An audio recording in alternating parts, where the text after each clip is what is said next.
I kind of had a thought. I had lunch with my son. He came into town to vote today, and had lunch with my son. And we talked about the football program, and he sees some of the players. He got here and there at practice and all, and I feel sorry for some of them because look, they want to play. And they want to win as much as anybody. They probably want to win more than all of us do. That's what they get up and do every day. I'm solely putting this offense. Peyton Thorne, maybe not the best guy, and I know we've done our fair share of ripping him. That guy wants to win too, man. And if what I'm hearing is right about the non involvement of Hugh Freeze in the offensive game planning during the week, and then we see him and Peyton Thorne tie up on the sideline, it may be because Hugh Freeze don't know what the heck's going on.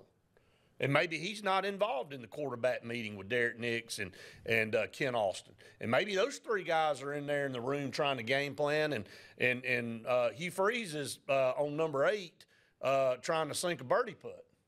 So somewhere on some golf course. I'm just saying, man. We want to point a finger and blame these kids and want to run up behind the bench and yell at them and talk about how bad they suck and all this kind of stuff when the guy that makes $6 million over there is making sure he maintains his 10 o'clock tee time every single day.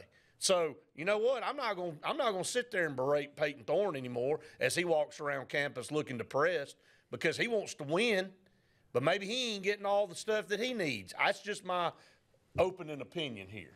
Well, we talked about it this morning at length, and can't thank all of you enough for finding our lives. We're going to continue with that. Brett and I do it daily at 8 o'clock. Go out there and befriend us on all of our social media outlets. I think 3 of those outlets, we have those on, Brett. We do. And after the game, we had several thousand viewers on all platforms after the ball game on Saturday. Heck, we had over 1,000 just on YouTube. So thanks to Wade, thanks to Andy for being on there with you. I'll be on there from time to time.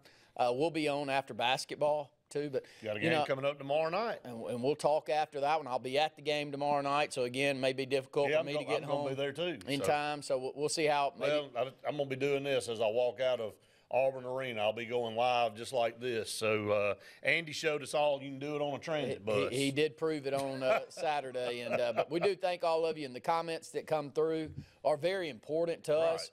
That's really what our shows are built around, whether it be phone calls back in the day, which, by the way, this will be our 20th year with our Sports Blitz programming coming up. It was really fed by phone calls to begin with. No doubt. Now it's really moved into not only some phone calls, but a lot of comments because it's so much easier to go on those social media outlets and just comment away. And, we like to add those into the conversation because we want to really be answering the questions that you have out there. Now, back to what you said. If that's the case, and it sounds like there's a lot of smoke around that fire, right, then it is an issue. And it's perception. Look, I'd love to be on the golf course 3 or 4 days out of the week. Trust me, I'm all about relinquishing some of the stress that you have in your life and finding some outlets to do that. I don't have a problem with that whatsoever, but perception is reality. And when you're playing as poor football as we are right now, and everyone that knows about football coaches, how much they've got to dedicate their life to the passion that they have there, I don't know any football coaches during the season that don't coach 80 to 100 hours a week. Do you know any? Not a good one. No, I know none. Not a good one. Yeah, not any that have a great leader in place. I'm talking about assistant coaches too. No, they don't have time for that. If you're trying to compete and do,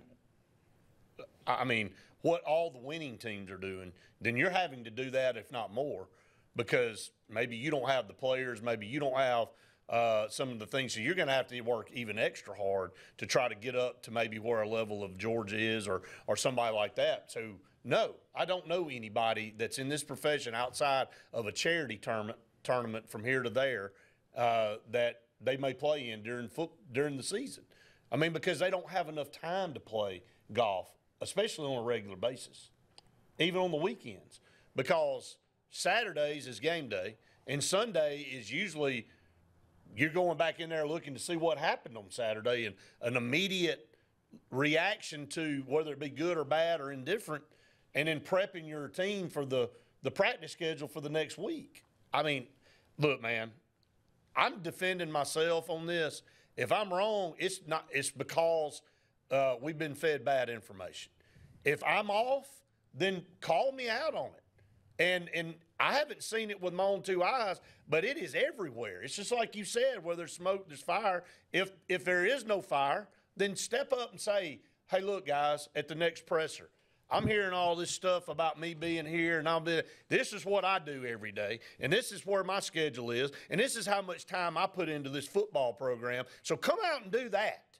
Come out and tell us what you're doing on a weekly basis, because you get paid $6 million to do it, okay? And you may say, well, you're not owed anything. Well, yeah, I am, because I support this program just like all 90 other thousand people that show up on Saturday down there. They're definitely owed an explanation. It's disrespect is what it is. And that's where I am with it. So if it's not true, then come out and defend yourself. And if it's not, then it's a big problem, because we've hired the wrong guy, because it takes somebody that's dedicated in this conference to win. And if you're off 2 or 3 times a week, or even 1 time a week during football season, playing around the golf and gallivanting around, then you ain't getting it done, man. You know, we said the same with Harsin. You know, the first AL.com article that came out on how little he had traveled the state of Alabama in those 2 years, and you sat over there and just did the same thing that you did here. We don't want to do this. Let me make sure I preface this. When's the last negative thing you said about Bruce Pearl? I haven't said anything negative about Bruce. What's the last negative thing you said about Butch Thompson? Now, we had a bad season last year. Did you say anything negative? Not one thing bad did I ever say. If anything, I defended him and said, Butch Thompson is a class act. I know he's busting his A to do the right things, and you know what? His pitching fell apart on him. It's going to happen sometimes. Thought we got better as the year went on. We didn't tank. That ain't what we say about our football program. No, I agree. I just want to make sure that I say we don't enjoy coming on here and having a negative response. I hate it. But when you look at this program right now and how mediocre at best this football program is, when a Vandy team comes in here and holds you to 7 points and wins, lucky to score that 7, and wins for the first time in school history at Auburn, right?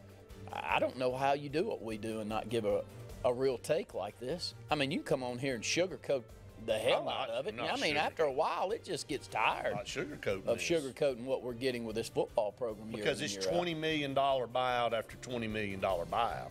It's bad decision after bad decision. It's 8-5, 6-5, 6-7, 5-7, 6-7, and currently 3-6 right now. You gonna sugarcoat that? You can't.